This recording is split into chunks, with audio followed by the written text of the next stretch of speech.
Xankəndi şəhərində Ağdərə və Xocalı rayonlarında bərpa, tikinti və idarəetmə xidmətindən verilən xəbərə görə Xankəndi Biznes Mərkəzində keçirilən açılış mərasimində çıxış edən Enerji Məsələlərini Tənzimləmə Agentliyi İdarə Heyətinin sədri Samir Axundov, Xankəndidə Qarabağ filialının açılmasını həm tarixi, həm də strateji hadisə adlandırıb. O bildirib ki, Qarabağ filialının fəaliyyət ərazisinə Xankəndi ilə yanaşı Xocalı, Şuşa şəhəri, Ağdam, Füzuli, Cəbrayıl, Xocavənd, Zəngilan, Qubadlı və Laçın rayonları daxildir. Onun sözlərinə görə Qarabağda daxil olmaqla agentliyin fəaliyyət göstərən filiallarının sayı 11-ə çatdı. Xankəndi şəhəri, Ağdərə və Xocalı rayonlarında Azərbaycan Respublikası Prezidentinin xüsusi nümayəndəsinin müavini Səbuhi Qəhrəmanov vurğulayıb ki, filialın Xankəndində açılması bölgədə sabitliyin və inkişafın bərqərar olmasının göstəricisidir.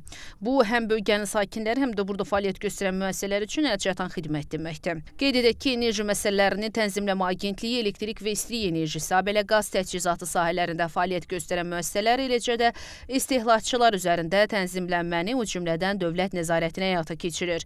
Xatırladaq ki, Enerji Məsələlərini Tənzimləmə Agentliyi 2017-ci ildə Energetika Nazirliyinin tabeliyində publik hüquqi şəxs statusu ilə yaradılıb.